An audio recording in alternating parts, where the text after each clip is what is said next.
Coming up on the Horse Tamer with Pat Parelli. Do something like that, well, slow it down before we get in trouble. So I'm not going to make any assumptions. I want to step in the saddle and see what it feels like.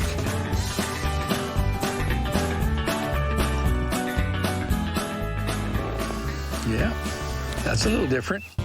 I'm Pat Parelli, and I have loved horses for as long as I can remember. We don't want our horses to be afraid. Since 1982, I've been sharing my knowledge to make the world a better place for horses and the humans that love them.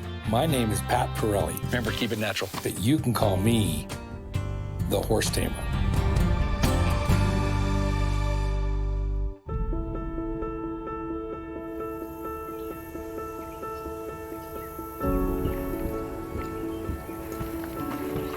Okay, let's get on our way. Pat is on his way to meet Milo, a 6-year-old Dutch warm blood that has been with his owner, Mary, for 3 years. Mary is a passionate dressage rider and was told that although Milo was not highly trained, he was rideable and he was talented. But she quickly learned that Milo had more challenges than she realized. Mary discovered that Milo is indeed a very smart, very well-bred horse, but he is extremely sensitive to his environment and prone to unpredictable mood swings. Mary has been told more than once that Milo is beyond help, but she reached out to Pat as a last resort. If Mary and Milo are to have a future together, Milo needs to have a breakthrough today. Well, this looks like the place. Let me get Mary on the phone. Yeah, hi, Mary. This is Pat Parelli.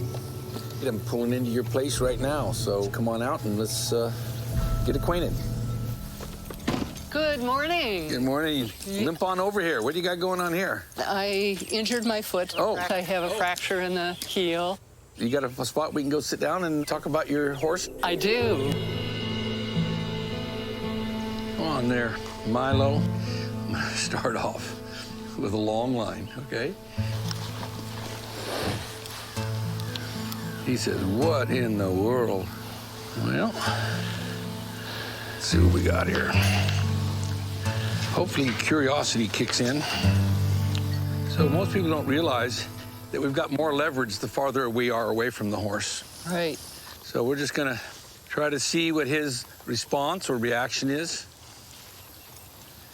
Horse's #1 instinct is to be perceptive to danger, people, places, changes, and things. And of course, what I'd like him to do is to fill his body full of endorphins, like serotonin and dopamine, rather than cortisol.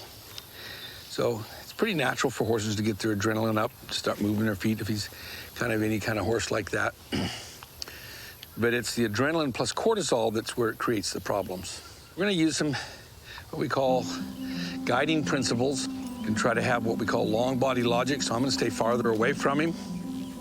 Horses have long bodies. People have tall bodies, and so this evokes us to think like a pedestrian. And so you see somebody who's thinking like a pedestrian, they hold the horse up close, trying to hold it, and the horse goes around them because this big, long body's got these 5 zones. The head is zone 1, the neck is zone 2. We sit in zone 3, the hips are zone 4, and the tail is zone 5.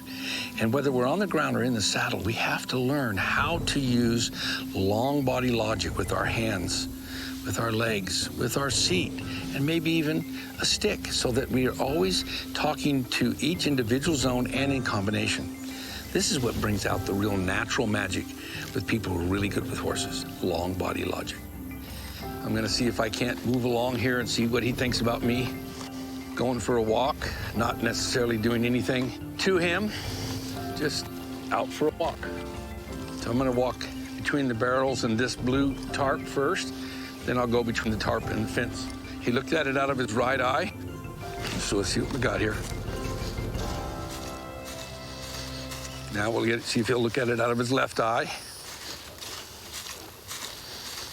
I'm gonna try to get near the fence so he can do something like that if he had to.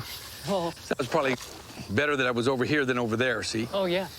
So looking it out of a different eye was kind of interesting. I'm not asking him to do anything right now. I'm just allowing him to do whatever he thinks he's got to do. I'm gonna have a seat right here. Now, there we go. What we want to do is we want to be able to allow a horse to gain confidence so that curiosity will kick in. So like even right here, just hurry up and wait. He's sitting here going, we got cameras, we got people, we got all kinds of things here I've never seen before. And I'm just sitting here. All I did is ask for this much, he gave me that much.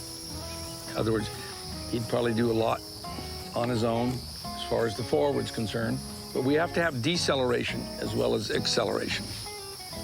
What a lot of people don't realize is that we've got to teach our horses to learn to decelerate. And again, a lot of people think they've got to chase a horse around. That's nice. I like that. See, he's got coming back in mind. I call that the boomerang game, all right? Now, what we got to do is we got to test some of these things here and see how he responds or reacts under pressure. So what we're going to do is lengthen our body here. Put this butterfly way out a long way away from us here, all right? I'm going to put a feel on that rope that says go that way, and then some energy. Some more energy. And they're just like computers. They may never do what we want, but they'll always do what we tell them to do. So I'm just working on breaking the pattern of just going. So let's see if we can go sideways. Okay. All right, so I'm gonna see if I can ask him to go sideways by asking, I'm gonna put the stick behind his withers here, all right? So let's see what we got here, a little more, a little more.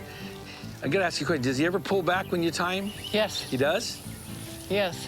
Horses that pull back are usually horses that buck. Oh. You see, horses are born skeptics, cowards, claustrophobics, and panicaholics. So right here, I'm holding on to him, putting some stimulation, and for the most part, he's not wanting to come forward. He's thinking, no, I'm gonna lean back. Right. And when that girth goes around this area right here, that's what a lot of horses are bothered by. So what we want to do is kind of get to know our horses. So just typically speaking, horses that pull back will be bothered by the cinch and vice versa. Okay? Now I'm gonna set this up. This stick is gonna come down right on the other side of this blue tarp here. Okay? Oh, yeah. That's where I'm putting him in a stress test here. What I liked about what just happened there, the curiosity kicked in pretty good, pretty quick. Yeah. That's what we want.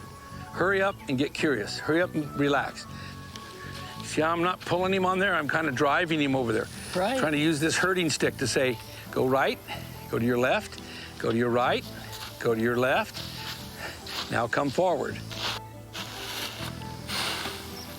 Oh, that thing jumped up and came toward him, but attaboy.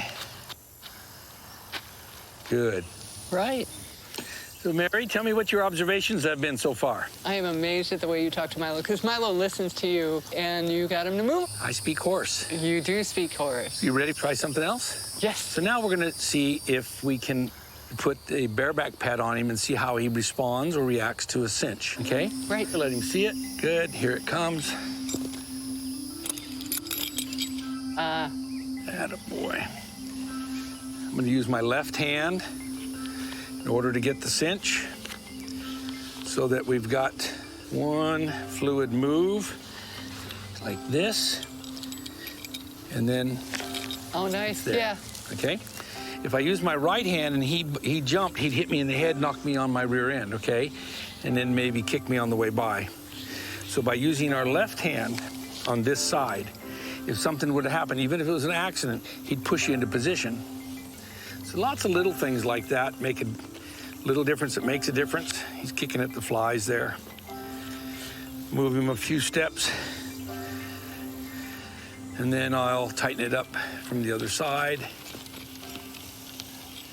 That seems to bother him, see? Yeah, it does. That's why I didn't put the Western saddle on. Some people go, oh, it's that Western saddle and the back cinch and all these things. And I said earlier, horses that pull back are easily bothered by the cinch. And that's what causes them to buck. Because when people get scared, what do? They look like a frog on a rocket. They go, ah! Right. And they grab a horse right there with their legs. Right. So prior and proper preparation is what prevents P-poor performance. I was in somebody's tack room in Australia one time, and I saw this sign that said, prior and proper preparation prevents P-poor performance. And I learned to say that. And I thought, that was pretty good. I like peas. My name's Pat Parelli. So then I came up with this little phrase ahead, and then I started adding on to it.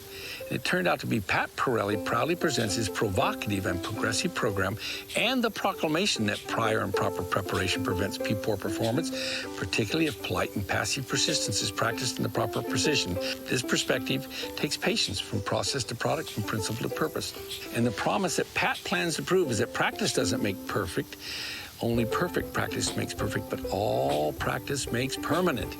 And isn't it peculiar these poor prey animals perceive us people as predators and not partners prior to the Parelli program? So, alliteration to its nth degree. Tighten it up a little more on this side here, push down here a little more. I can tell just the way he's breathing, he's bothered by that a little bit, okay? So I found a skeleton. Accept the human, accept the saddle, accept the rider, and then accept the guider, okay? Right. So horses that have these challenges are not fully tame. It's not even training. We got to tame, foundation, then training. Training is the icing on the cake, okay? He's got to let us into the bakery first. Right. All right.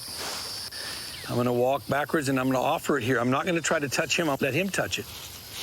Okay? Not me touching him. He touched it. Right. You notice how I don't move my feet very much? No, you don't. No. These boots aren't made for walking. I want him to follow that feel, steady pressure, rhythmic pressure. I'm trying to influence him. Okay? Not bad. I like that. Good, Bob. Good job. Yeah, I saw that. Now, I'm going to stick this over here. He's going to carry this on that right side because that seemed to be the side that bothered him the most. It is. You know what I mean? I'm going to put that there like that, carry that around in a circle here. So we're going to tighten that cinch up a little more now. Now let's see what we got. See what I mean? That's about where a rider's head is. Right. And I wouldn't turn him loose right now because that plastic bag would probably chase him right through that fence. Right. See what I mean? Yeah, so he would go. Let's put that jump rope in here. Let's see what we got. And he's really not thinking now. No. He's just reacting. Yeah. All that noise, that's just cortisol levels. That's a survival drug. Yeah. Now let's see if he can find a way to move and not be bothered. Attaboy. I'm not asking you to leave. Good. I'm gonna ask him to back up so he don't run over me. Let's see if we can ask him to leave. He goes, but that thing will chase me if I move. See how he's starting to think about maybe I'll just stand still. Yeah, he's thinking about you. That looks a little better, huh? He's not pulling on that line like he was there. That's better. Okay, before we put the Western saddle on, we're gonna try something that I heard that he's really maybe allergic to big green balls. Not the color, it's the size. He doesn't like the way they move. He's quite reactive with the ball. Keep coming. Now you're gonna go away from him, but slowly follow the fence. Look at that. Okay, slow it down, roll it toward me, over here, let me have it. If I try to get him to go to this ball too soon, or if I try to make the ball go to him, oh, we're out of here. But pretty soon, he can see it in a different way. This is what creates curiosity.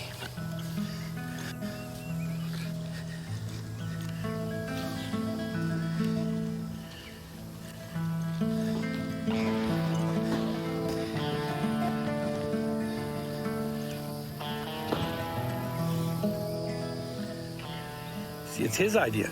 So now, how could we get him to where it going to him would be okay, all right? We've got to use a little retreat, and then a little bit of reapproach, and then retreat, and reapproach, and then retreat. That's better. Rhythm, relaxation, and retreat, okay?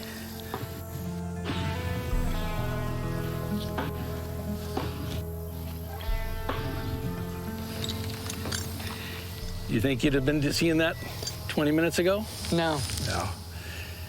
Horses are amazing animals, but we have to understand that they're prey animals. So what we want to do is we want to make sure that we are getting him to want to play. Right. He's gotten curious about things. It's not just tolerating it. It's actually getting to where it's like, dang, What's that? I would have never thought that. Okay, so what have you learned? I love that he's loving you right now. Oh, yeah. Mostly to quit thinking about getting him to make him do things, but to make things his decision. To allow it to be his idea. Yeah. Good. Yeah. And that he doesn't have to be afraid. It's great. Okay, the Western saddle is going to have a back cinch on it. And a lot of people, when a horse gets scared, the first thing their legs do is grab them right here. And the horse has never been used to a back cinch. Oh my gosh, can they ever help someone take a flying lesson without a pilot? Right. So again, I'm gonna put this underneath his nose. I'm gonna turn and put it on his back like that. So many people try to put a saddle on. See how I'm holding my saddle out to the side? But again, I want him to be curious and confident. Swing and sling and put it up there. Put it on there so that it goes on like I put my hat on. Nice. I think that's very funny.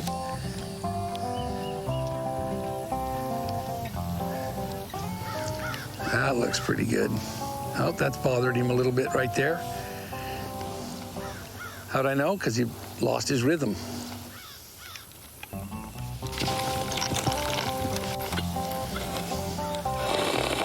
Yeah, that's a little different. Now I had to interrupt his pattern right there. Attaboy. Let's tighten this cinch up another notch. What do you think? Huh? And again, let's not throw our hat under there or startle him. We're not going to sneak around here either. There you go. If you want to move around, that'd be fine.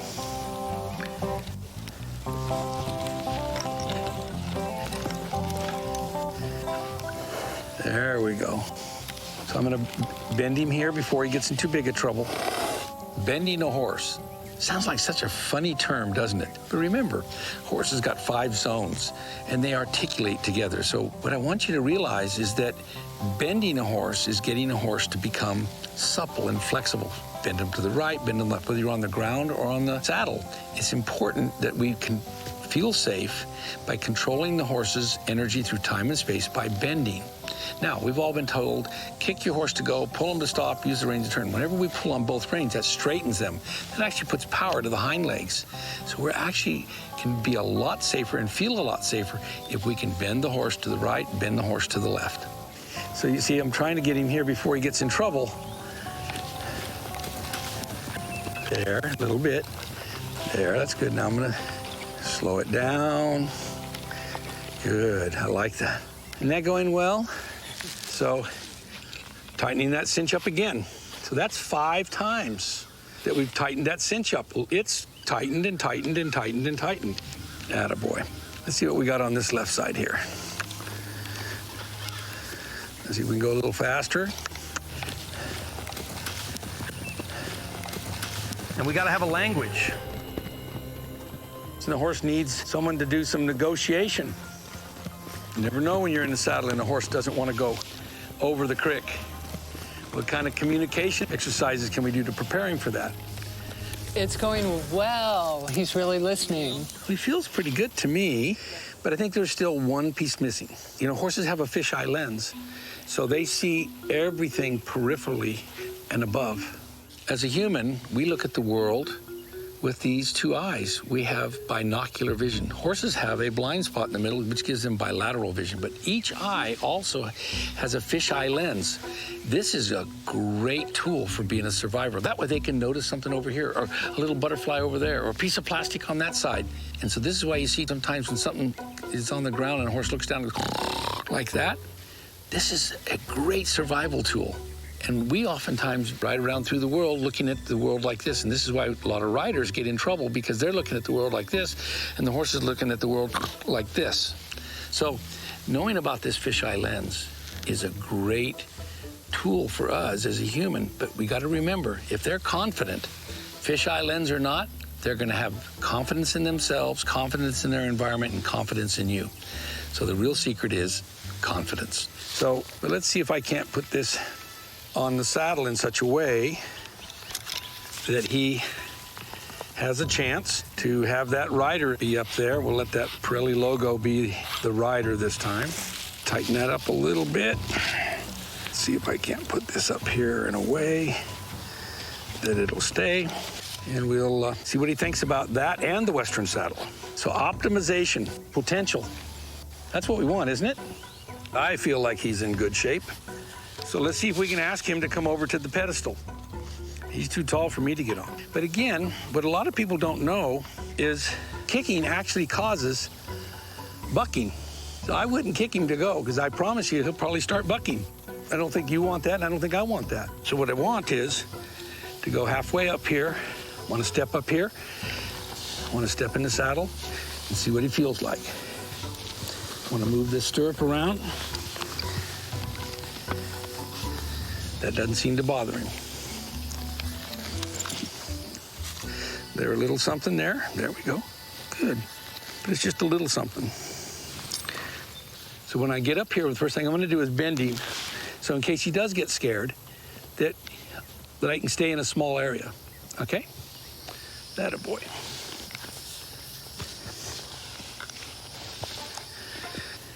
I'm not going to ask him to go forward. I'm going to ask him to move his hindquarters.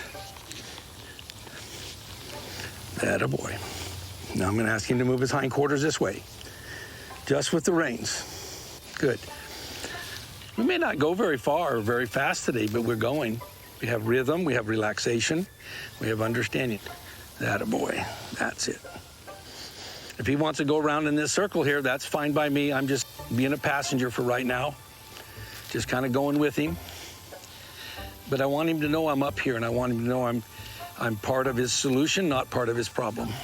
I'm going to reach down and ask this left rein here to slow it down just a little bit. There we go, to a halt. Again, I'm going to try it to the right. Almost there. And it's his reasons, it's his story. He's the only one that knows everything that has happened to him. You know what I mean? So I've learned to ask the horse for his story rather than the people. There was my right turn. Right. Okay, I was really pretty happy with that. Okay, because I think that's where the problem started, in something like that. So let's just say we're reenacting his very first ride. There's two things I've always wanted to be: a true horse tamer and a first ride specialist. And Milo needed a little bit of both. Milo needed to start all over again, accepting the human, accepting the saddle, accepting the rider, then accepting the bit, in that order. And this is what I have found is the natural learning sequence for horses. I've tried it thousands of times, and so far it's worked 100% of the time.